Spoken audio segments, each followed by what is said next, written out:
This is CGTN, China Global Television Network.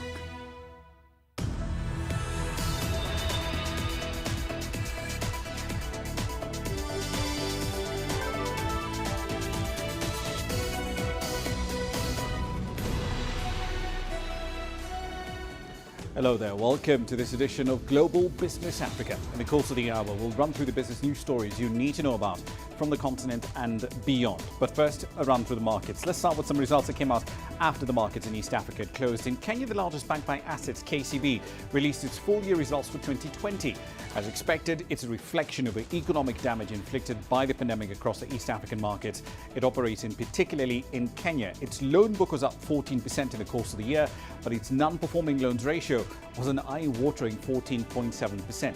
The management review of those results will start at about 0500 GMT tomorrow. We'll have the latest on that in tomorrow's program.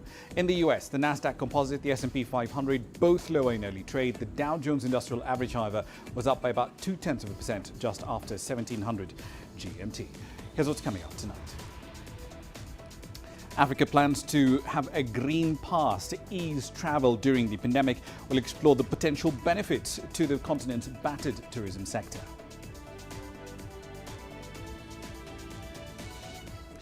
Nigeria Central Bank's new policy to shore up forex reserves gains a bit of traction.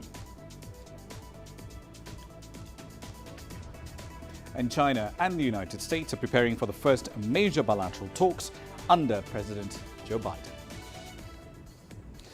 Let's start the program tonight in the aviation, travel and tourism sectors. Ethiopian Airlines has partnered with the African Centers for Disease Control and Prevention for the implementation of the AU Trusted Travel Pass. That's designed to make continental travel a lot easier and safer amidst the pandemic. Ethiopian Airlines clients will now enjoy a relatively hassle-free travel experience, with the travel pass helping them to verify whether their medical information meets various COVID-19 regulations at their points of destination. Now, the travel pass solution will help to validate test and vaccination certificates. It's not just about being vaccinated. The test bit is just as important. It will share testing or vaccination certificates with airlines and government authorities in order to make travel a lot easier. The solution also aims to avoid fraudulent documentation and to make air travel a lot more convenient across the continent. At the same time, the European Commission has presented its proposal for an EU-wide vaccination certificate in a bid to boost the bloc's battered tourism sector. Now, the so-called digital green certificate will be available free of charge in digital or old-fashioned paper format. It will also include a QR code to ensure security and authenticity of that particular document. The EU's digital green pass could ease travel for those who have taken EU-approved vaccines. The purpose is to allow for more free travel within the bloc and hopefully unlock the hard-hit tourism industry before summer arrives. The news has been welcomed by some travel agencies who have been treading water since the COVID-19 pandemic hit a year ago. We would definitely welcome something like this, but it is just one element. We won't all be vaccinated by the summer, not even in Germany. So we have also to include a test strategy for people to still be able to travel. A vaccine pass is absolutely necessary to make travel easier, and above all, it should be a digital one, because you need a digital pass to enable more fluid travel. The certificate allows holders to verify which vaccine they have received, as well as the results of the test. It remains unclear if those vaccinated can still transmit the virus to others. Currently, multiple European countries are under various travel restrictions of some sort in a bid to stem the COVID-19 pandemic. Germany recently removed parts of Spain and Portugal from its quarantine list, a move that is met with mixed reviews. We are the privileged ones that are basically so spoiled that we can just storm over there if you like. We are using our privileges, but it's not fair. Actually, you could say in this respect that the whole thing is a bit irresponsible. Countries in the European Union have been at loggerheads over plans for a bloc-wide vaccine passport, amid fears that it could discriminate those last in line for jabs. Governments are also divided over which vaccines should be eligible. Michael Wong, CGTN. Let's dive into the details of these systems that are being set up across the continent and beyond. Dr. Yahya Abdelkader is a professor specializing in tourism and hospitality at Helwan University in Egypt. Prior to this, he was an assistant to the tourism minister as well. Welcome to the program this evening. So this system is designed to provide for mutual recognition of test results and vaccination status. But do we know what protections are in place to ensure that the data through these systems is kept as safe as possible from intrusion?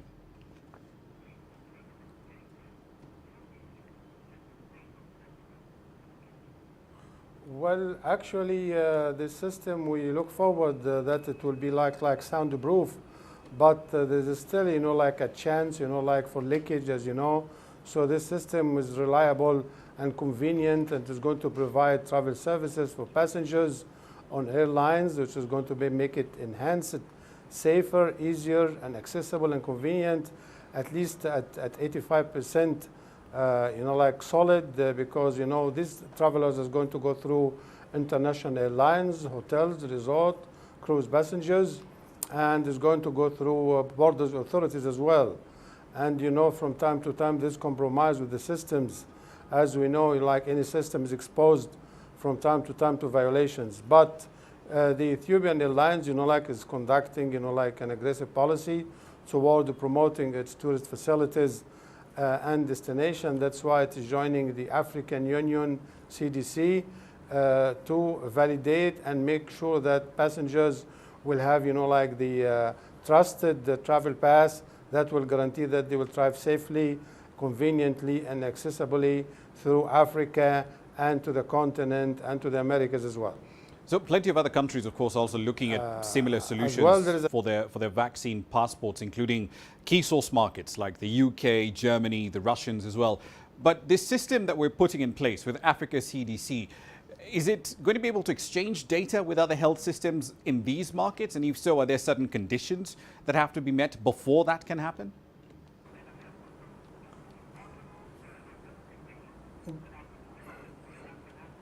Definitely with the digital systems, like that we're applying globally now, there's going to be an exchange of information that is going to make it accessible for travelers from the African continents to Europe and vice versa as well.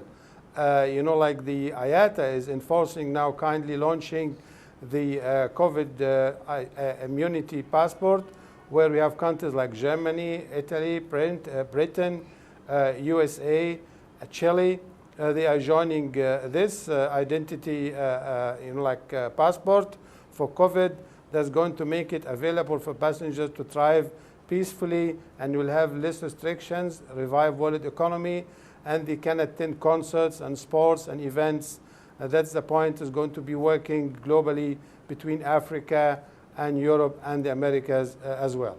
So does this, in your opinion, go far enough, though, in providing an incentive for air travel to resume within the continent? Or are there other measures, are there other things that governments need to do in order to get air traffic back at least close to, say, 80% of where it was before the pandemic?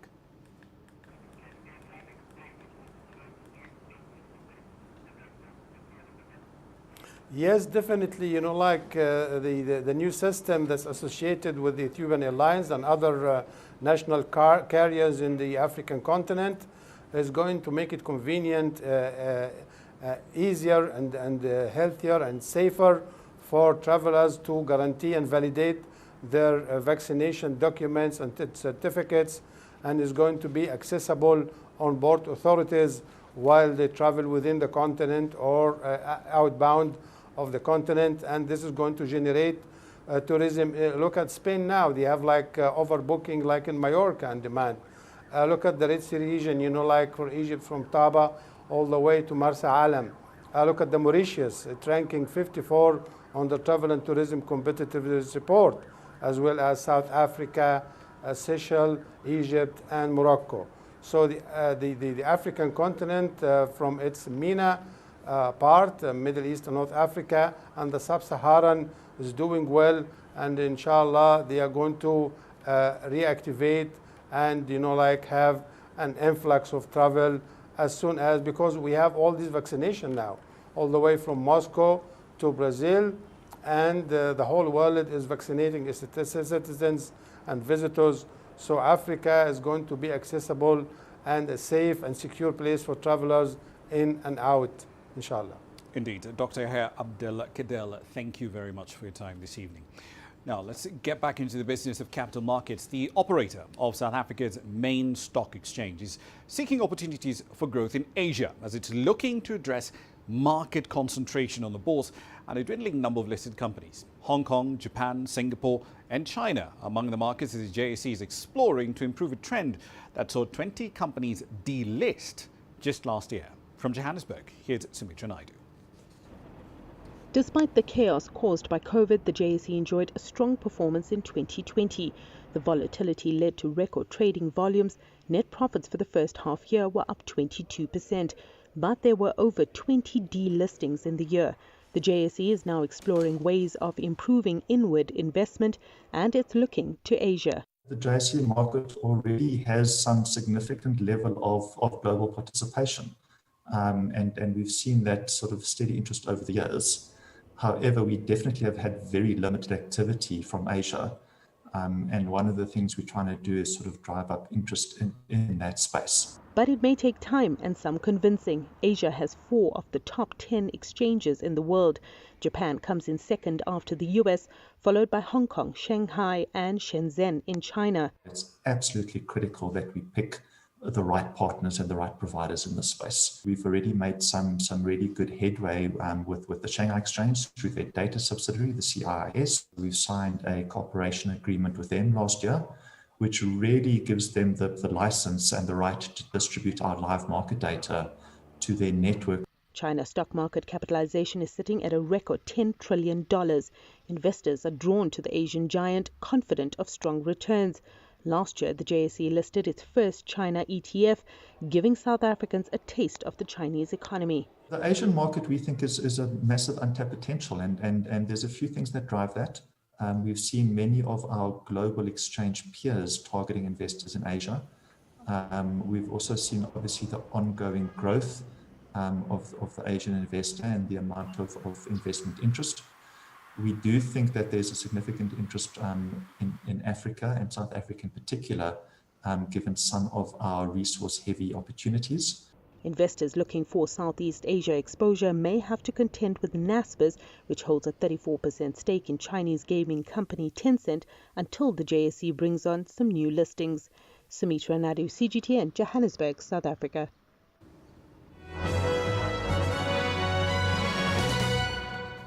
Quick run through some company news. Let's start here in East Africa. The Kenya-based financial tech firms M Copper and Pula Advisors are set to receive grants of about $1.3 million from a fund backed by the African Development Bank. Now, the grants will be disbursed through the Africa Digital Financial Inclusion Facility. It's a blended finance vehicle supported by AFDB. The money will be used to conduct market research. The outcomes are expected to benefit over 360,000 farmers, half of whom are women, and to boost farm yields by up to 30%. Still in Kenya, the country's largest lender, KCB Group, secured a $150 million credit facility to strengthen its capital and support SMEs engaged in environment-friendly projects. $101 million of that cash is coming from the International Finance Corporation. The Belgian investment company for developing countries will provide another $22 million, while the Sanad Fund, which funds SMEs in the Middle East and Sub-Saharan Africa, and Symbiotics, the investment platform targeting companies in emerging markets, will contribute $15 million and $11.2 million, respectively. Uber will classify some 70,000 drivers in the UK as workers and give them some benefit after losing an appeal at the Supreme Court last month. Drivers will still not be considered full-time employees, but they will be guaranteed a minimum wage, holiday pay and pensions. According to the ride-hailing firm, drivers will earn at least the national living wage. That's roughly $12.13 an hour, in a move that could shake up the wider gig economy. It's an interesting precedent there. And finally, the Finnish telecoms giant Nokia is set to cut anywhere between 5,000 to 10,000 jobs worldwide in the next 2 years, and it's looking to trim its bottom line. It's unclear where the bulk of the cuts will fall, however. Nokia is playing catch-up on 5G, and it also plans to invest a lot more in cloud computing and digital infrastructure research. The company currently has 90,000 employees around the world. It's cut thousands of jobs since 2015. That's a run through your headlines. You're watching Global Business Africa. Plenty more content coming up, including this.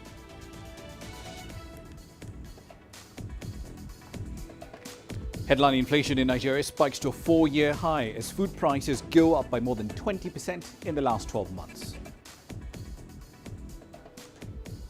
And we'll explore why Zimbabwean authorities are confident that they can triple mining revenue by 2023. The world economy as we know it is about to change. Global business reports highlight emerging markets, developing countries, and dynamic sectors worldwide. We feature top analysts and newsmakers to provide perspectives on every facet of business. From an on-the-ground perspective, we provide you with balanced and objective assessments. Fast, sharp, and insightful. Global Business, only on CGTN. Every story starts out like this. Okay. We'll head up now. But beyond the rush of the numbers, there's always a more fundamental question. What happened? Who has been affected? When market-moving decisions are made, who's responsible and why? Let's get some reaction on ground. Joining us in Johannesburg is Sudan. Hello, Nairobi. This is how all stories begin. See how they end. Only on Global Business. Africa is the nexus of enterprise, and Global Business will tell you why it matters. From the mega investment projects to multi-billion-dollar mergers and acquisitions. Africa today collects, just in terms of revenues from taxes alone, $545 billion a year. If you take 10% of that and you devote it to the energy sector, problem solved. All this on Global Business, weekdays at this time on CGTN.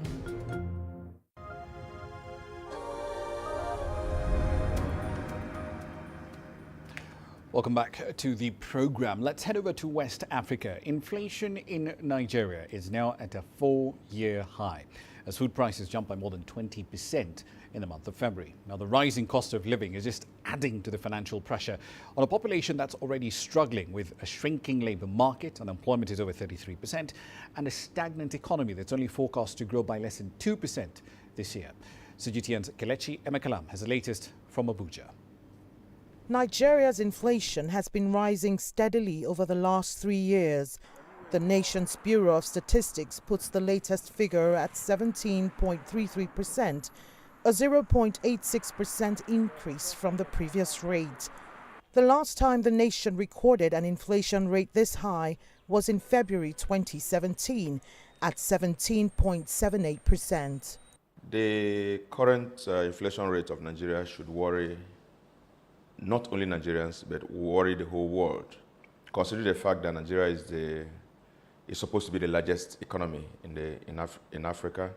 This position is very worrisome because when we look at the inflation rate of other African countries, they are not anywhere near where we are today. The persistent rise in the Customer Price Index indicates that Nigerians are spending more, reducing the purchasing power of an average consumer. The continuous rise in inflation is impacting on the citizens negatively with a deleterious effect on the economy.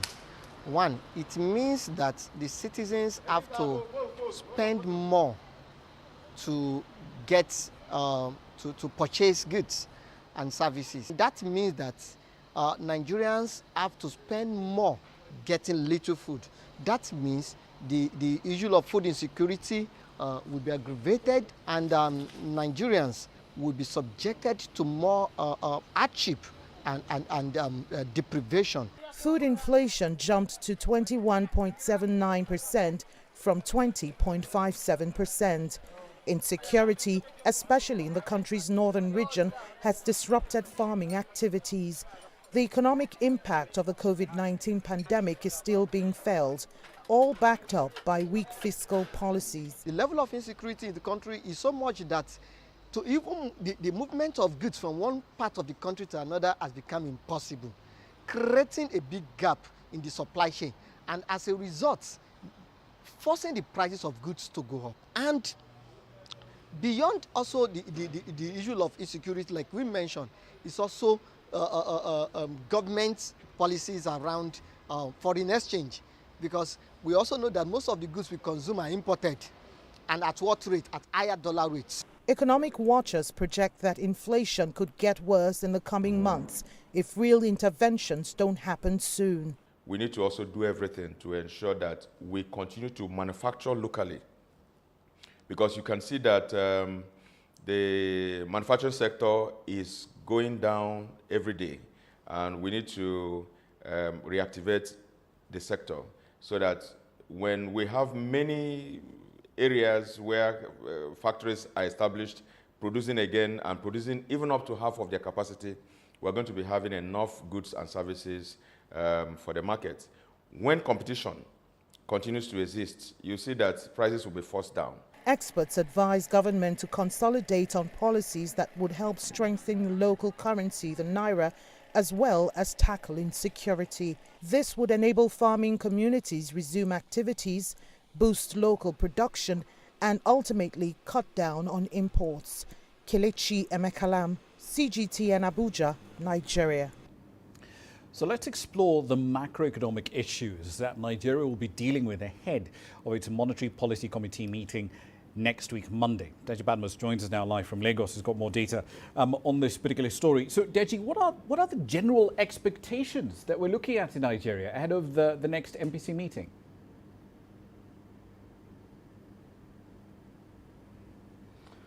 Well, Ramah, look, I have been sampling opinions just to get, people's, especially experts now, to get their feelings on what they expect. And the preponderance of opinions I have sampled is that there's every likelihood that the MPC might just retain rates the way they are. I mean, just exactly what it did in January when it held the last MPC meeting, and of course, even some last year as well. So the preponderance of opinion is that given the current situation of things in the country, given the fact that things have not changed significantly between the last MPC meeting and this one, there's every likelihood that the MPC might retain rates. And of course, there are reasons for that, which we'll speak to now as we go on the program. Ramah? Indeed. So, of course, inflation has been well above the top end of CBN's target band. It's been above 9% for over 5 years now.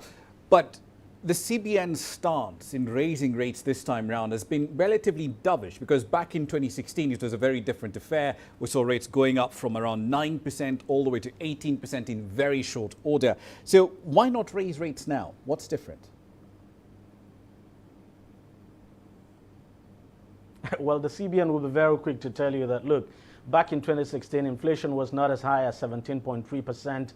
The unemployment rate, of course, not as high as it is now, and the exchange rate, too, not as bad as we have it now. So essentially, that's just the thinking of the CBN. Now, one of the reasons why it's difficult to see the CBN, for instance, raising rates is that just as the CBN governor explained during the last MPC meeting, doing that might have implications now. Implications for instance, say if the CBN decides to, say, tighten, for instance, the CBN made it very clear that, look, that tightening now could affect its policy to promote growth in the economy as a result of the COVID-19 pandemic. Of course, you know how badly affected the economy is, and you know the CBN is currently carrying out what you would want to call fund injection, as a way of COVID-19 palliatives now, injecting funds into the economy, helping some other sectors, giving money basically to households just to stimulate growth, to stimulate consumption. So any form of tightening now would mean you wouldn't have, that could lead to scarcity of funds. Not just that, the rates might go up, and then that would not be good. Now, in terms of listening to the CBN reason that you do that, that could affect inflation because you have too much money in circulation. So what you would eventually have is inflation, and that would definitely not be good, especially at this time that inflation is trending upwards at 17.3% at the moment, and that it could also affect its policy on the exchange rate. As you know, it recently carried out a devaluation, so it's a very difficult one for the CBN, looking at both scenarios now, and it's the reason why many are expecting that the CBN might just decide to retain rates and watch, especially with the issue of inflation, to see whether it would moderate somewhat, at least maybe just come down a bit, and that's when we'll begin to see some kind of action, whether to tighten or to loosen now. Yes. Indeed. Of course, the question then does become, is inflation working as planned according to the old models? I'm sure we'll get to dig into that next week, Monday or Tuesday, when the next results do come out. Deji Badmus there live in Lagos with more data on that story. Now, on to Zimbabwe. The country's mines minister says the country is on course to triple mining revenue by 2023. That sector is the Southern African nation's leading foreign currency earner. And the authorities there think it might actually help Zimbabwe attain upper middle income status by 2030. With the details from Harare, here's CGTN's Farai Mwakutuya. 2020 performance of 3 out of 5 key minerals has given officials reason to believe they can grow mining revenue from $4 billion per annum to $12 billion by 2023. Production of platinum, diamonds and coal were all up from 2019 levels. New mines, notably the country's largest platinum project, Great Dyke Investments, are progressing well and will boost growth. This is coming to production very soon because construction is actually taking place. And it will come to full throttle in 2023. And this is a 2023 vision. So that coincides. And if that happens, then we are going to be able to double the platinum industry if this GDI comes into operation. But chrome and gold underperformed. Deliveries of the latter have retrogressed because of several mine closures and smuggling, which has increased due to low producer prices being offered by the central bank. We need to, to incentivize exploration, especially in the gold sector. There hasn't been any exploration, both brownfield and greenfield. Then we also need to capacitate the Ministry of Mines and Mining Development in terms of its ability to render technical support to the mining industry. Government has been urged to expedite new mining legislation and to accelerate reforms to improve the investment climate. We need to complete what needs to be completed in terms of framework, be it legal framework, policy framework, regulatory framework. Those things need to be completed. Otherwise, we are wasting our time. We need to make the mining industry in Zimbabwe competitive, comparing to other mining jurisdictions. You are looking at pricing, you are looking at the fiscal regime, you are looking at ease of doing business. And then the last thing is stability. We have had, inconsistencies in the past, sudden changes that affect, investor perceptions. Those things need to be addressed. The launch of the US dollar-denominated Victoria Falls Stock Exchange is seen helping mining houses raise investment capital. Farai Mwakutuya, CGTN, Harare, Zimbabwe. On to North Africa. Turkey has signalled its intent to reset ties with Egypt after years of tensions between the two. The two countries have been in a political row since 2014 as Turkey refused to recognise the ouster of the outlawed Muslim Brotherhood from power back in 2013. But lately there have been attempts by the authorities in Ankara to try and patch up differences across the Mediterranean. Here's CGTN's Yasser Hakim looking at what is at stake economically if normal ties resume between the two. Egypt's Foreign Minister Sameh Shoukry said this week that economic cooperation with Turkey has continued in spite of the political standoff back in 2014. Ahmed Shiha, who imports electronics and food products from Turkey, agrees. Bilateral trade with Turkey is about $5.5 billion. Egypt exports are $2.5 billion and Turkey exports $3 billion. Our trade relations are growing despite political differences, so I don't expect much increase after a political solution. But Egypt can become a very important link for Turkish products to Africa and Arab nations because of its unique location, while Turkey can be an access point for Egyptian products to reach southern Europe. Trade and investments are fostered by free trade agreements signed between both sides in 2005. On the other hand, the East Mediterranean natural gas remains a sticking point, especially after Egypt has demarcated its sea borders with Turkey's arch foes, Greece and Malta. The North African nation is also a founder of the East Med Gas Forum that hasn't invited Turkey in. In our demarcation agreements with Malta and Greece, we preserved Turkey's rights. We did not infringe on anyone's borders and abided by the international agreements. This followed with the Zuhur 1 and 2 discoveries that led to a surplus of our natural gas. We are now exporting gas, and by the end of 2021, we will be self-sufficient in all our petroleum needs, including fuel and natural gas. The tourism sector can also prosper if normal ties resume. Turkey has been the top destination for Egyptian tourists pre-2013. However, charter flights for Turkey had stopped since then due to low demand, as the number of visitors have dropped by more than a half in the last 6 years. Yes Hakim for CGTN, Cairo. Africa's youngest country, South Sudan, is facing life-threatening food shortages following last year's drop in harvest. That is the warning we're getting from the International Committee of the Red Cross. It says in its latest assessment that communities in 9 out of 10 states harvested on average 50% less cereals and vegetables in 2020 compared to 2019. Here's CGTN's Patrick Oyet with the data. The ICRC says food production declined due to the combined impact of conflict and natural disaster. It says unrelenting heavy rains last year resulted in extreme flooding. Some crops were entirely washed away in the eastern and northern parts of the country. More than 1 million people are displaced due to flooding. The ICRC says tens of thousands of families are struggling for survival. If we have the repeated episodes or the continuation of the conflict, violence and displacements and insecurity, then definitely this will aggravate the situation. The ICRC says it is trying to promote dialogue among communities to minimize conflicts and allow farmers to cultivate.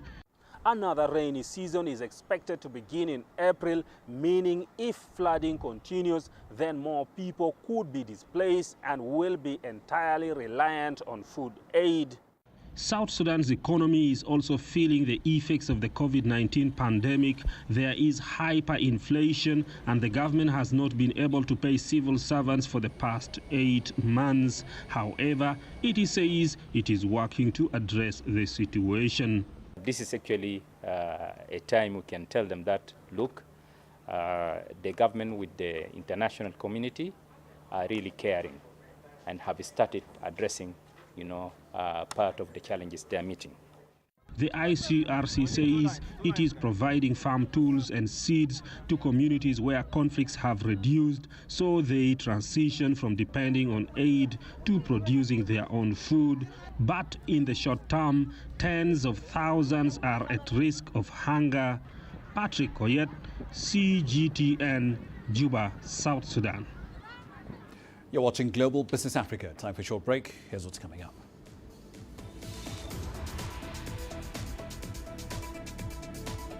China and the United States are preparing for the first major talks under President Biden.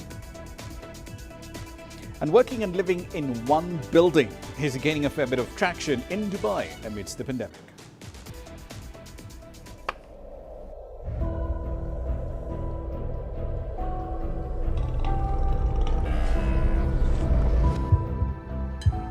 This has taken me completely out of my depth, but at the same time it's exciting. It's new, it's different, it's a challenge. It's really exciting.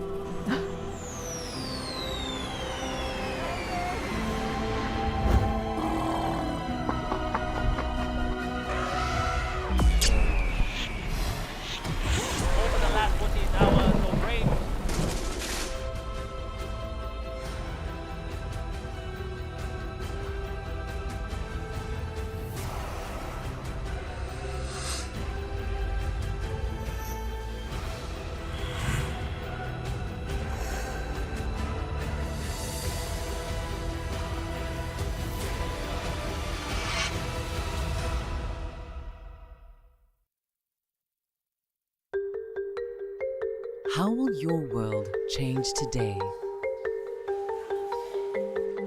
What happens here? What happens there? Or what you make happen for yourself? If it matters to you, it matters to us too. Your stories are the stories that need to be told. Africa Live.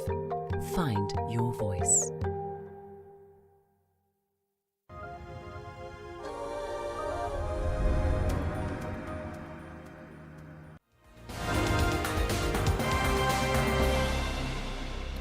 Welcome back to the program. You're watching Global Business Africa. These are some of the stories making your headlines at this hour.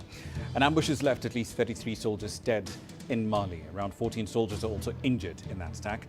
The assault took place in the northern Gao region. On Tuesday, a military convoy was ambushed near the town of Tessit. No group has claimed responsibility for this attack, though groups linked to both Islamic State and Al-Qaeda do tend to operate in that region. The Tunisian head of state, Kais Saied, has started a visit to neighbouring Libya. He's been received in Tripoli by the president of the Presidential Council, Mohamed Al-Manfi. This marks the first time since 2012 that a Tunisian head of state has visited Libya. Saied is accompanied by the foreign minister, Othman Jirandi, and a senior advisor, Nadia Kacha, among other officials from Tunisia.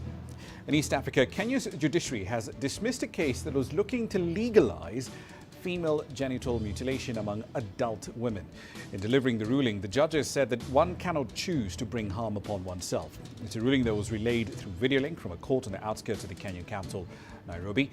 Kenyan High Court judges sought to respond to the question of whether a willing adult woman could in fact choose to undergo female genital mutilation. And further afield, police have arrested a suspect after a series of deadly shootings in the U.S. state of Georgia. 8 people were killed. 6 of the victims are women of Asian descent. Police have identified 4 of the 8 people who were killed in mass shootings at 3 massage parlors in the Atlanta area. Officials there claim it's still too early to know whether the attack was racially motivated. As a run through your headlines.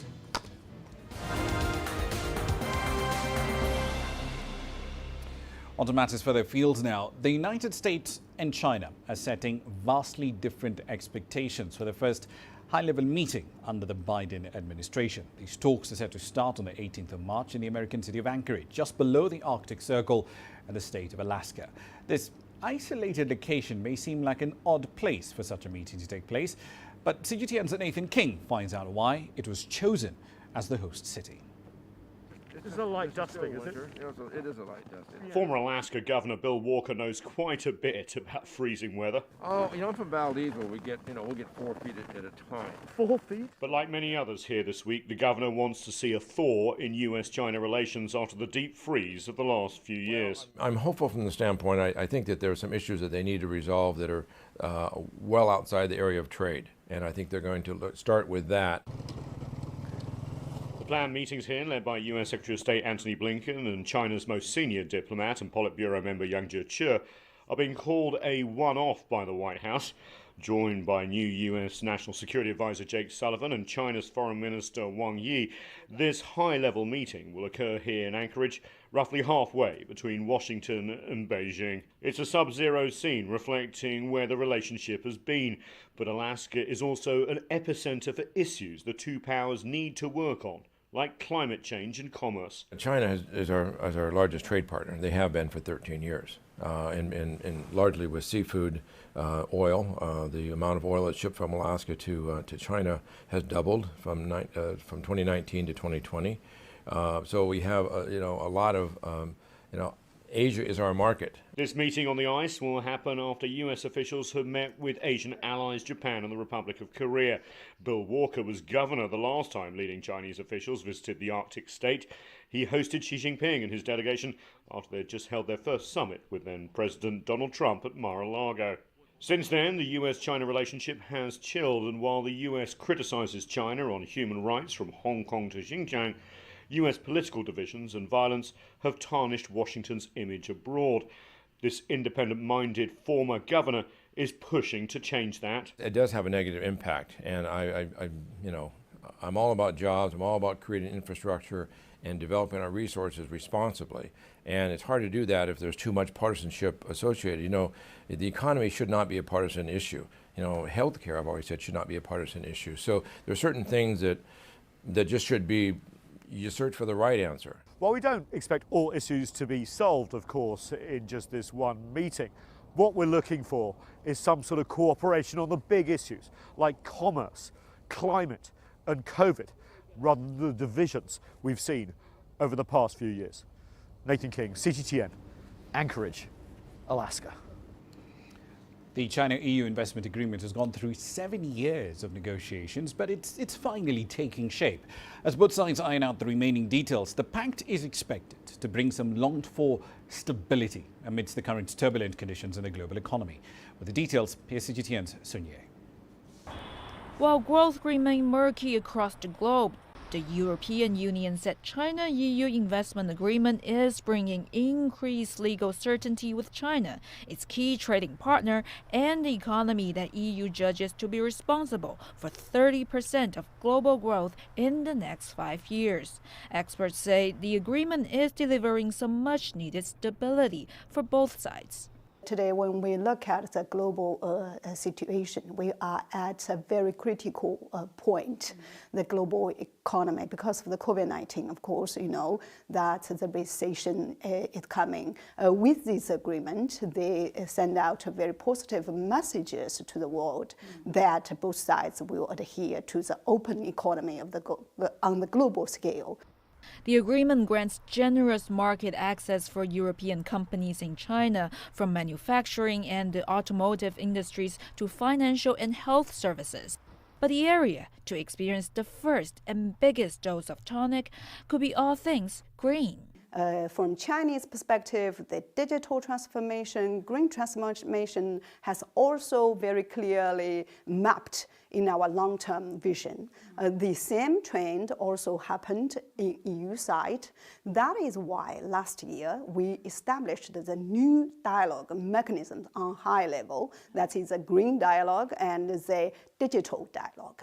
So in the future, if you look at the transformation trends, these two areas are the major, focus. The investment pact was reached on principle at the end of last year and is one of China's most ambitious deals to date. Chinese Ministry of Commerce has said earlier that the China-EU investment agreement is a balancing and mutually beneficial agreement that will create a better business environment for both sides and boost a world economy ravaged by COVID-19. Sun Ye, CGTN, Beijing. Few places in the Gulf have felt the impact, the grinding impact of this pandemic harder than Dubai. The real estate sector there, which is responsible for roughly 7% of the Emirates' GDP, has taken a fairly nasty hit. Now, while the sentiment among homeowners appears to be improving, some parts of industry are experimenting with new offerings that could make the Middle East's leading business hub a lot more attractive for young professionals. Here's Jim Stenman exploring why. The UAE's property market is struggling with an oversupply, something that's only accelerated during COVID-19, which according to S&P Global Ratings contributed to a population shrinkage of over 8% in 2020. Now, while this is for some landlords to lower rent and offer more flexible payment options, there's some new residential projects in the pipeline that could make Dubai even more attractive to a new generation of expat workers. This building, backed by Royal-owned ARM Holding, is billed as Dubai's first build-to-rent co-living project, offering nearly 120 apartments with access to a variety of communal spaces. This younger demographic, I'm talking 25 to 35 years of age, make up approximately 60% of Dubai's population.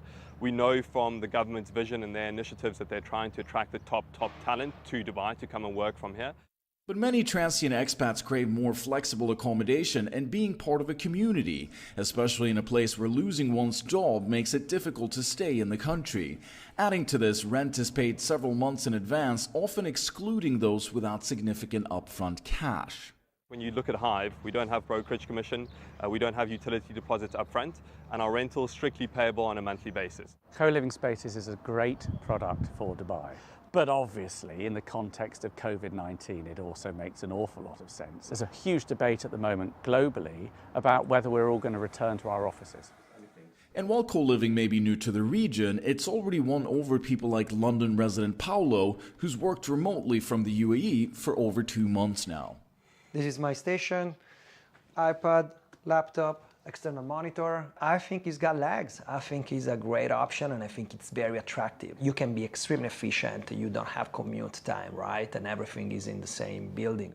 An idea that's attracted investors to other co-living concepts like Una, which has sold out 95% of nearly 500 units, while another concept that also includes holiday homes and is especially popular with Chinese investors has posted even higher numbers, even if some buyers have backed out due to the pandemic. And after COVID-19, the lifestyle changed. So for instance, in the one bedroom, we do have a bedroom plus study room or office room. But whether working from an apartment or a communal space within the same building, the true impact of co-living probably won't be felt by the real estate sector itself. You know, what's important is that growth picks up again. A number of successful businesses have originated from owners who live together in one space. It's amazing how stories like that can do wonders for a city at large. And that's an idea that perhaps could have a strong knock-on effect across the economy over time. Jim Stenman, CGTN, Dubai. On to Indonesia now. The e-commerce market over there did continue to grow, even as the wider economy contracted during the COVID-19 pandemic. Experts argue that is a sign that digitization is the way of the future in Southeast Asia's largest economy, and TikTok is jumping on that trend. CGTN's Silkina Aluwalia has a story from Jakarta. Indonesia's e-commerce market remains one of the largest in Southeast Asia. The COVID-19 lockdowns made it even more successful. TikTok is the latest company to join the growing market with their new business and shop feature. Jane's Christina is a full-time mother and a social media influencer. She began as a passive user on TikTok before producing beauty content on the app. She mainly focuses on special effects makeup. In less than a year, she garnered nearly 1 million followers. You know, I started being a creator for TikTok, I don't know, like June 2020. And then in January 2021, my account got verified. I don't know how, but I don't know, TikTok maybe consider me as their official content creator because a lot of my video gets viral. Through TikTok's new features, influencers can make money in many different ways. First is from endorsement and brand campaign from another brand who asked me to do review on TikTok. And then the second one is from TikTok. So when I live on TikTok, people will give me gift, and then that gift will I can withdraw that gift to my account. So to my bank account, so I will get money from it. And then the third one, affiliate program, TikTok Shop. So if I promote one of their product, and then people buy their product, so I will get commission from that. In the last 5 years, digitization and internet penetration in Indonesia has been growing rapidly. This makes the country's e-commerce market quite competitive, with local and global players vying for consumers' attention. I think it is very possible that TikTok will have a better penetration for the consumers or for the entrepreneurs or the producers to promote their products, and for the consumers to look for the products. So it's just about, I think it's just about time, and of course it will need innovations in the application itself to see, because the demand is already there, where the demand is growing. Faisal says on TikTok, influencers can merge both entertainment and advertising to reach a bigger untapped market, in this case, Generation Z and Millennials. Silkina Aluwalia, CGTN, Jakarta. Quick run through commodity prices. So Brent crude especially, came relatively close to the $72 a barrel mark, and it's been pulling back from those levels since early March. At today's levels, around 67, 63. It's not a big delta, but Brent's gains in the last 17 days is just under 5%. Now, most of the industrial metals we also track on the program pretty much in the red today. Copper forwards in London over 2% lower in the last trading session. With today's decline, spot platinum has nearly wiped out all the gains it made in the month of March. Here's what's coming up next.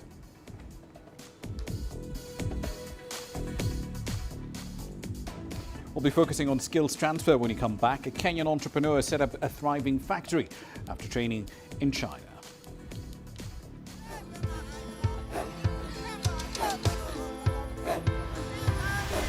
Africa is a continent of diversity, with varied climate and enchanting geography, and a people so distinct, but with a shared enduring spirit. We are at the heart of the continent to bring you the untold stories. Let's have a look. We celebrate Africa as it shapes its own destiny. Tunis, Cairo, Syria, Juba, Johannesburg, Ethiopia, Tanzania. Africa Live. Find your voice.